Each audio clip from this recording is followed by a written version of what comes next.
And a very happy Wednesday to you at 12:07 in the West. It's the John Phillips Show. Mr. Randy Wang's in Culver City. John, it's official. Wiener for Congress.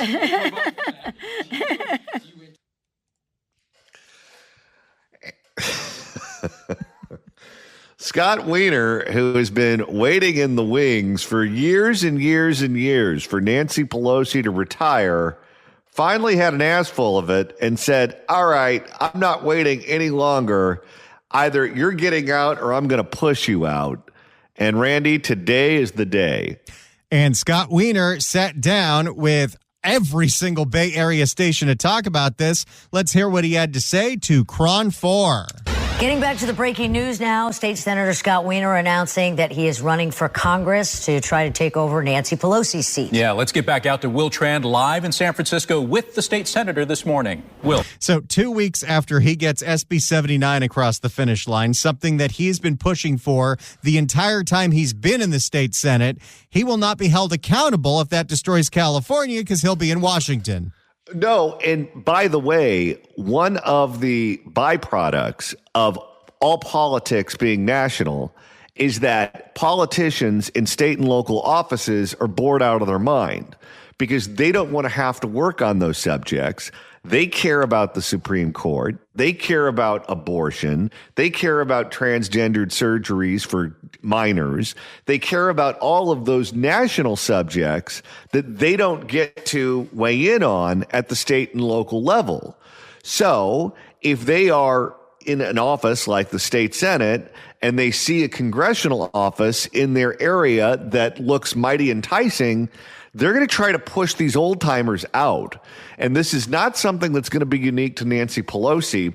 I think a bunch of them are going to be facing these kinds of races, something that never would have happened in the past. Will. Let's not waste any time. The state senator has been patient as we worked out some of our kinks here. And they're talking about technical issues. Not Folsom? Not Folsom. Although there's plenty of pictures of Wiener in Folsom. Usually in all leather. Well, I'm glad to see they got the kinks worked out. Let's get right to it. Senator, why are you running at this particular time? We're at a really dangerous and important moment in time in our country's history. Never heard that one before. He's starting out with a cliche. Yes. With rising authoritarianism by Donald Trump, attacks on immigrant and LGBTQ communities, and the rising cost of living around housing and healthcare. And these are all issues where I've delivered on for the. Wait, how exactly has Scott Wiener delivered on affordability in California? It's gotten more expensive in San Francisco than when he first was elected to office. Going all the way back to when he was on the Board of Supervisors. For the community for years, and I'm really excited about being able to, the possibility of taking that work to Congress. You have a huge name. You're a household name in California, I dare say throughout the nation, but. No, I wouldn't. Nobody knows who he is outside of this state. People in California know who he is if they're plugged into politics because he has written some pretty crazy legislation over the years. But nobody outside of California knows who Scott Wiener is. No, and he's known for the negative attention that he attracts. He does something nutty, and then it ends up in the New York Post or it ends up in the Daily Mail, and then it goes all over social media. That is how this guy gets his name out there. And he does the same thing pretty consistently over and over and over again. Do you remember a few years ago where he held a funeral for Muni? Oh, yes. We got to get another sales tax increase or no one's going to ride the bus. So he held a funeral. You know who else did that? Who? A million years ago, and you can look this up, Maxine Waters had a funeral for the N-word because she wanted rappers to stop using the word in the lyrics. And so they had a casket, they had a funeral, they had a eulogy, they had the whole thing, and it was for the N-word. How'd that work out? huge name. You're a household name in California, I dare say throughout the nation, but also Also, can we not use that adjective when talking about Scott Wiener? Play that again. To Congress. You have a huge name. Let's just stay away from that. Yeah. Yeah. Well, who knows? Maybe that'll get him votes. I think it got Milton Berle rolls. I just want to commend you. You're being very good so far. Give it time. Who is an icon, Speaker Nancy Pelosi. Did you hear from her, and why did you choose to run possibly against her? So I have enormous respect for Speaker Emerita Pelosi. This is like when Katie Porter decided she was running for Senate when Dianne Feinstein was only half dead. Oh, yeah. I have such great respect for her. And, she's got one foot in the casket and the other on a banana peel. So why not just give her a push? I have enormous respect for Speaker Emerita Pelosi. She has moved mountains for San Francisco and for the country, and I respect her tremendously. I do not know what her... I respect her stock portfolio. Oh, yeah. Could you imagine if she was the one doing your investments? I do not know what her plans are, whether she plans to run, only she can say. I do know that the filing deadline is just a few months away. The race is on, and so that's why I decided to get into the race. You said that you would not make a decision until you heard from her. The clock was ticking, so you had to make a move. Yeah, the world changed. The world has changed. We're in a different world now than we were 6 months or a year ago. Are we? No, we're not. He just doesn't want to commute to Sacramento anymore. He wants to play in the big leagues. Those flights cross country are going to get real old real quick, Scotty. He's like 6'7". Now, if you're a member of Congress, do they only pay for coach or can you get Comfort Plus? I don't know. I'm 6'4", and if I sit in the back of the plane, I'm pretty much useless the rest of the day. My knees are shot, my ankles are shot, my back is shot, and Wiener's bigger than me. Stop it. Are you even allowed on those American Eagle planes?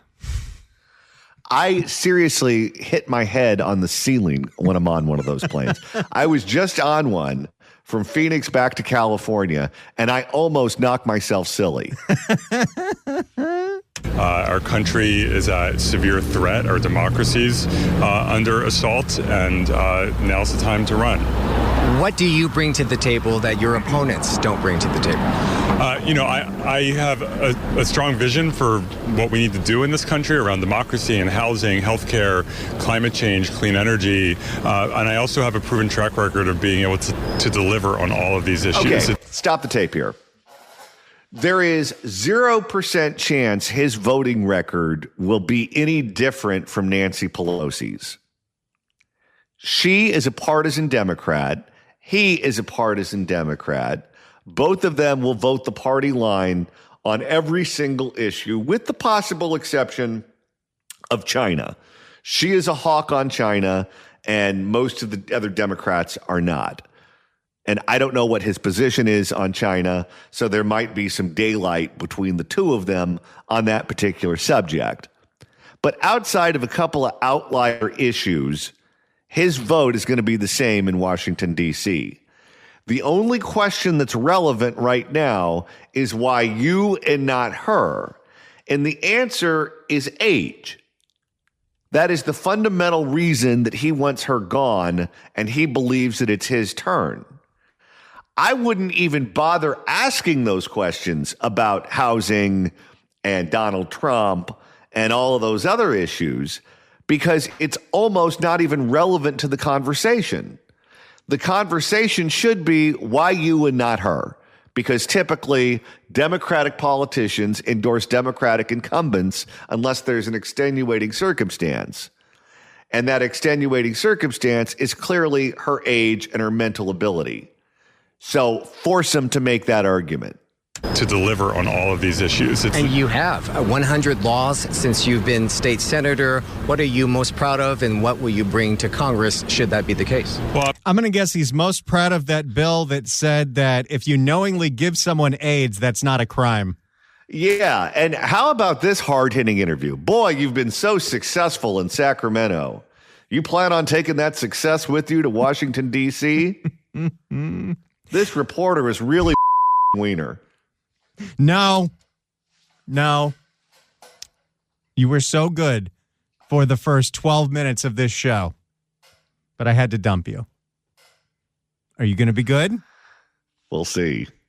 Well, I'm proud of the work we've been able to do on housing to really completely shift how California approaches housing, to make clear that we need to make it easier to build housing. Every single year, Scott Wiener has put forth a bill that was going to make it easier to build housing, including changing all of your single-family lots into duplexes, threeplexes, fourplexes, being able to create ADUs, the SB 79 upzoning. None of it has made it cheaper to live here.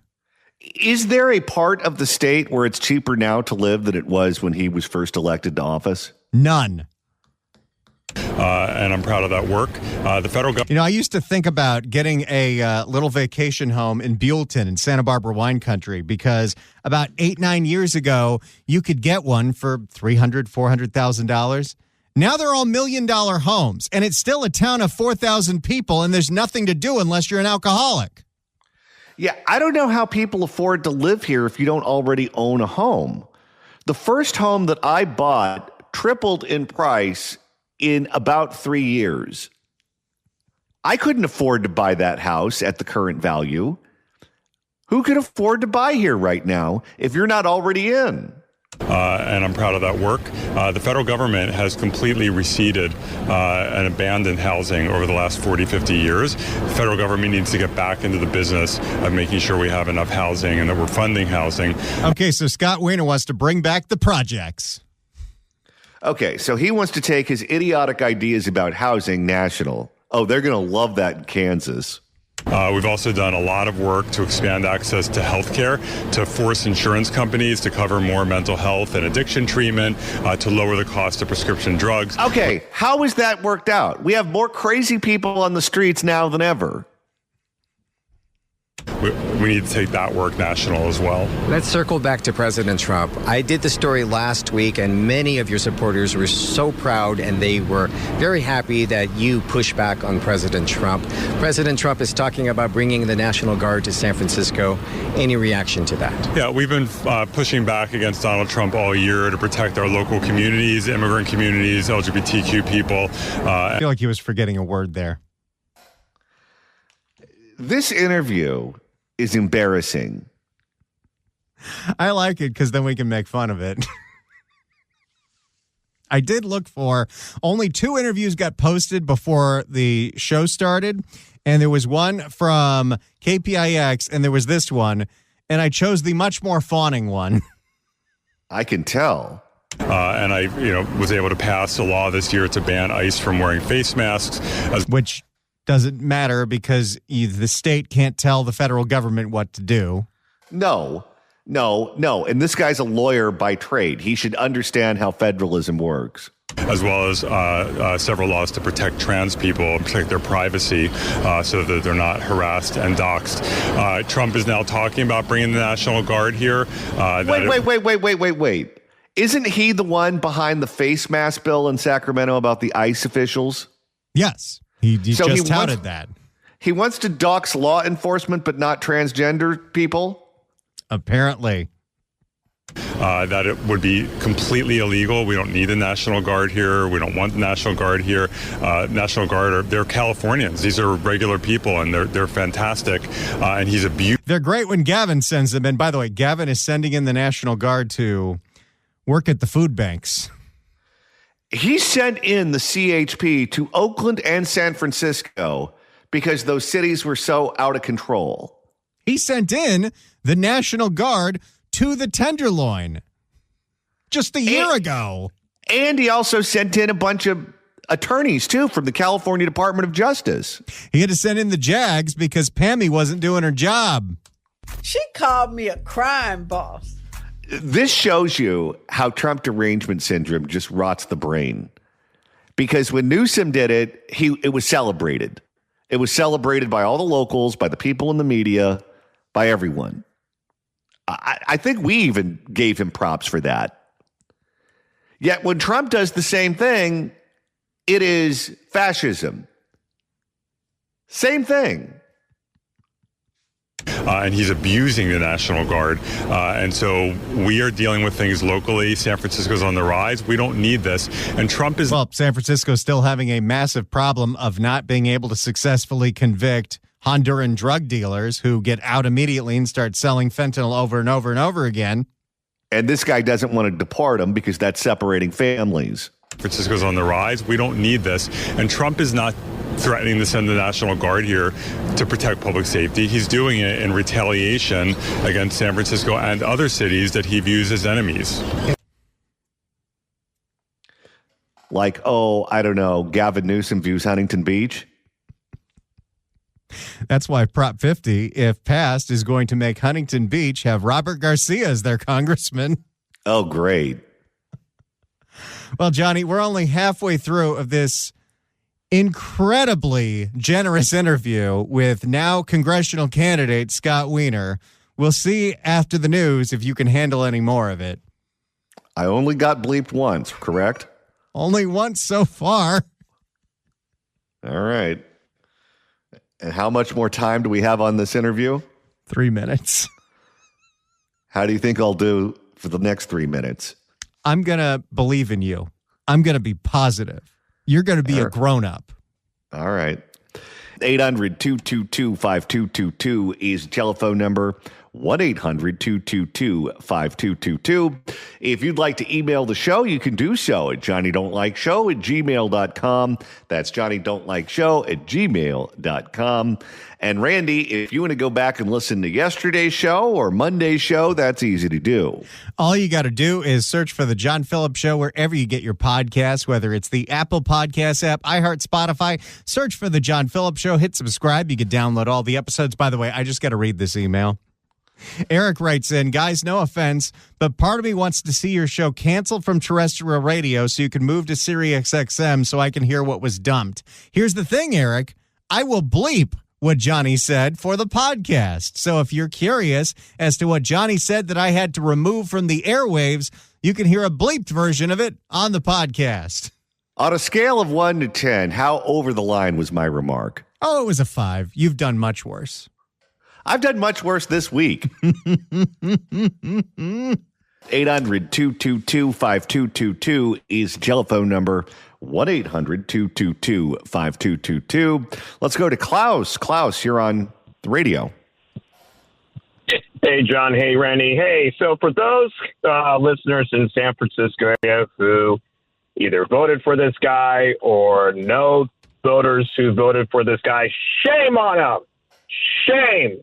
It is a darn shame that they voted in this sicko, this pedo, this just low life of a human being, and all he's running on is, I'm going to run for Congress to get Trump, get Trump, get Trump. That's all these guys have, is to just get Trump and face fascism head on. That's what this is all about. And I really don't like her, but I hope Nancy or her daughter runs against him. God as my witness, I hope that happens, because this guy is worse. How nasty do you think Nancy is going to get with him? And I asked that question because knowing her father, knowing her brother, knowing the world of rough and tumble Baltimore politics that she was raised in, and then the rough and tumble world of San Francisco politics, this guy is going to get a horse's head in his bed at some point. Oh, he's going to get bitch slapped, like real bitch slapped by Nancy or her daughter, and I'm all for it. I'm all for the cat fight, the fur flying, the insults, the passive aggressiveness, the pettiness. Go. Let's put on a show. We already have a World Series going on Friday. Let's put on another show, the Scott and Nancy show. Let them duke it out. Honestly, he's such a bloody lowlife. I'm going to try to prevent myself from getting bleached by Randy, but doing a great job so far. Man. Yeah, this is going to be quite the battle in the octagon. I never thought I'd see the day where Waylon turns on Madam. yeah. Honestly, it's just another sicko in the office coming from California. It's so sad. It's so tragic, but we keep voting these bastards in. People got to change. It's like Oakland. Oh, excuse me. Corrections and retractions. City of Dumpy. That honestly, I would say we still got 2 months left of the year. That has got to be the best soundbite of the year. I think you're right. You know, this has really been an issue for the city of Dumpy. Excuse me. I don't know if that was intentional. It sounded like, I don't know. I don't know if she came by it honestly or true Freudian slip. But man, gold, just gold. All right. Thank you for the call. Let's go back to Senator Wiener. Okay. But you're going to be good, right? What do you think?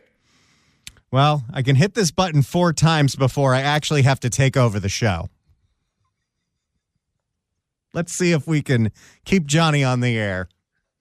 Is there anything you can do legally? I know you're an attorney. Is there anything legally you can do to push back while you run for Congress? Well, the governor and our Attorney General, Rob Bonta, and City Attorney David Chu have made very clear that they will sue if Trump sends a National Guard to San Francisco because it is illegal, and they absolutely should do that. Okay, as far as another story. Can I get a assist on that one, Shangy?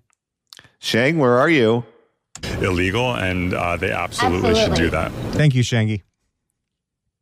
Okay, as far as another story involving President Trump. We going to talk about Pelosi at all? What the hell is going on in this interview where they're talking to this candidate for Congress about someone he's not running against, and all of the questions are about someone whose name will not be on the ballot? Santa Clara County as well as San Jose working on making government property, public spaces, no ICE zones. Any reaction to that? And can we see that possibly in San Francisco as well? Well, San Francisco is a sanctuary city, and California. How's that working out? No ICE zones. It's like every restaurant in Europe.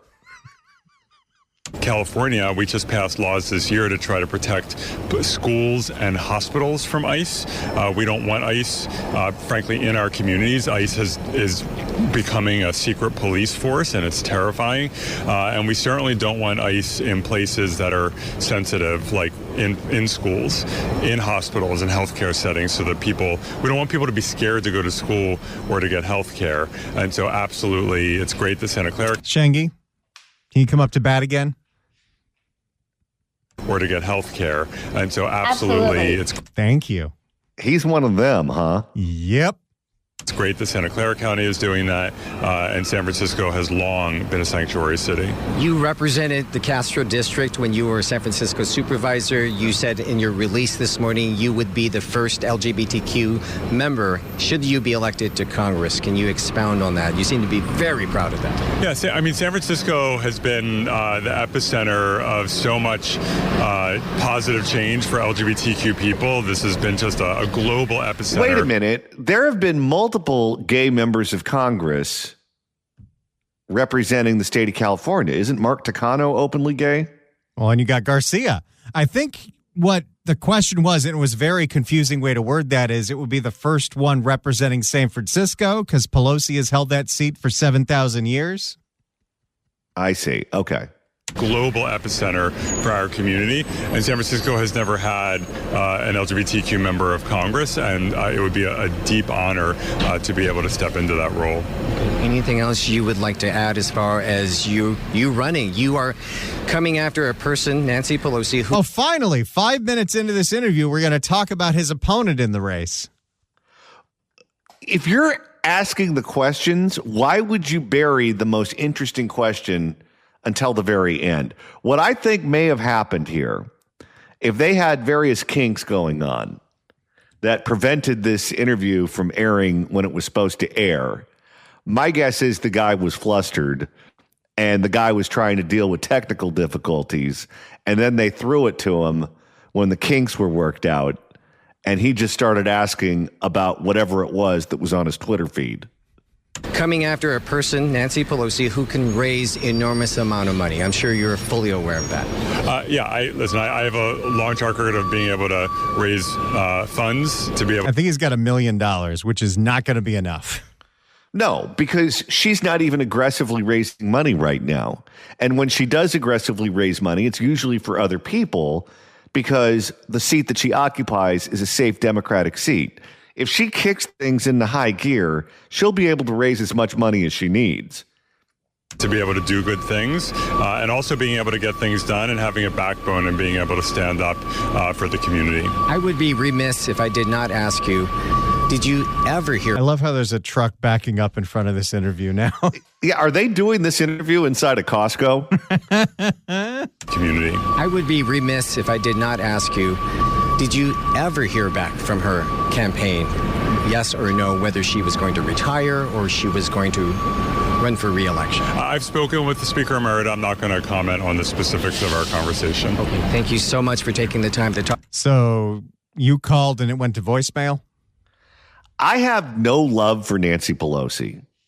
Nancy Pelosi has been an unbelievably destructive influence on this country.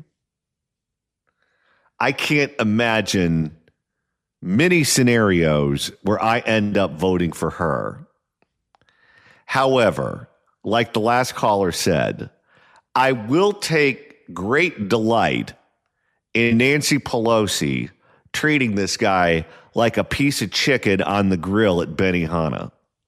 Well, and this is the nature of California's top two primary system. Unless someone wins outright, it could very well be a November 2026 matchup of Pelosi versus Wiener. And so San Franciscans will have the question, who's the lesser of two evils? Well, I'm going to make a prediction right now. And it might turn out to be wrong, but I don't think that I will.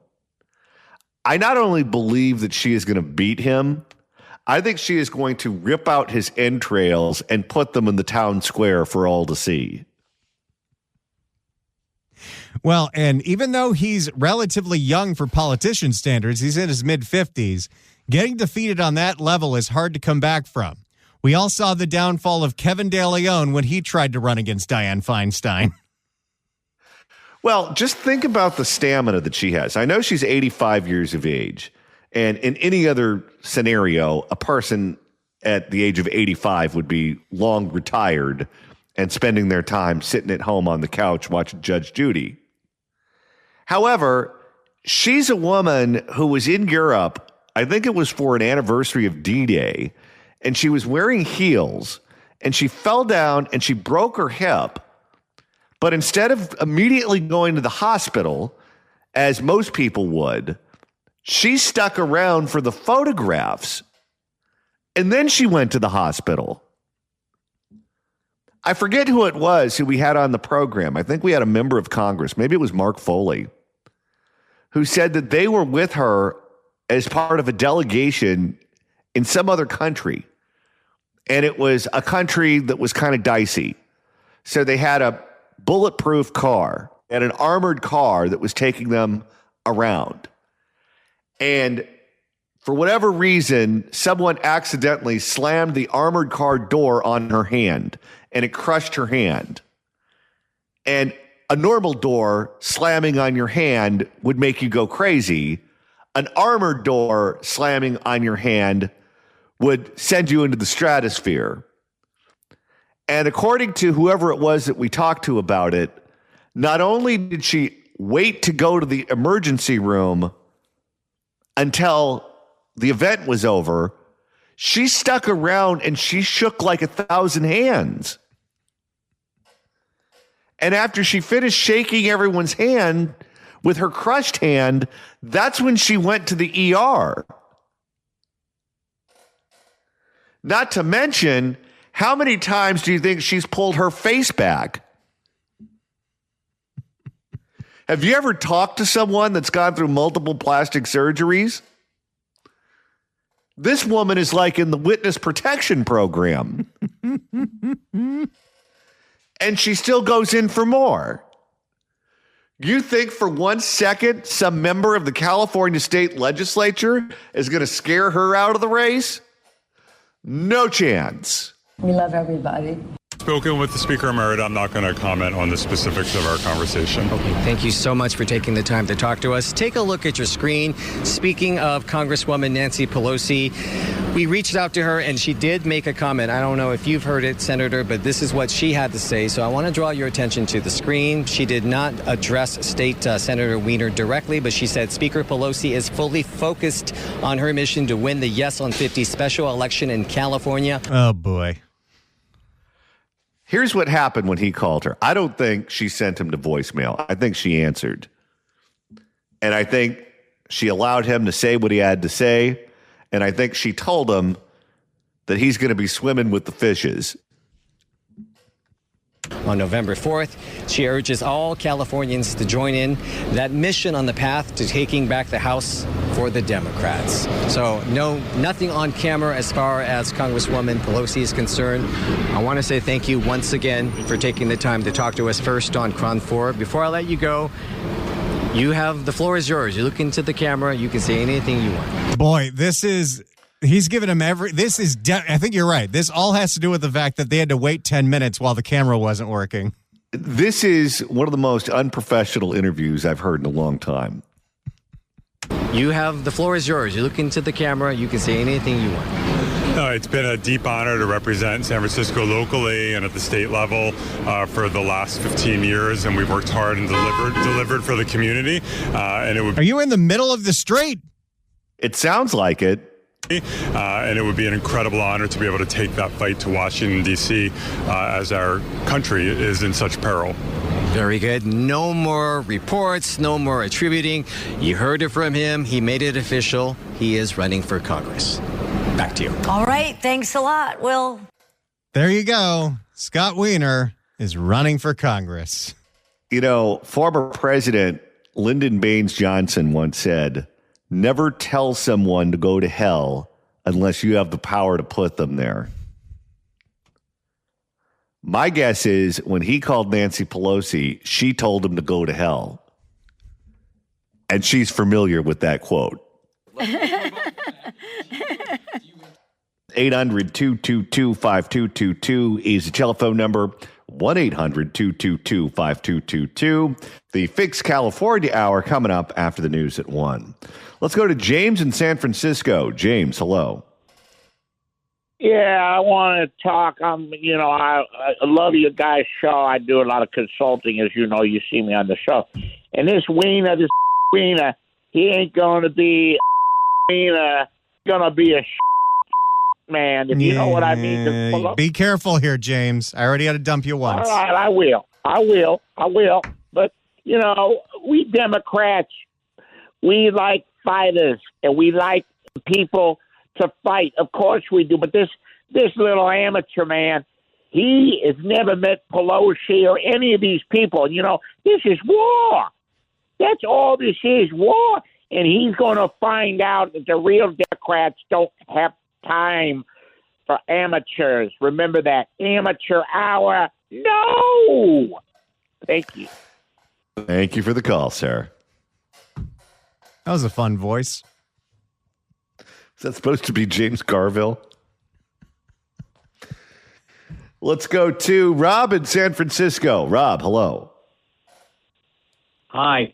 Yeah, I've been in San Francisco for over 50 years, and I've seen some of the shenanigans that go on around here. And one of the things about Pelosi is she ran against a man who Dianne Feinstein appointed to Harvey Milk's seat after Harvey Milk was assassinated in San Francisco. And she ran against Harvey Milk, against Harry Britt, when he sought the congressional seat that she now has held for all of these years.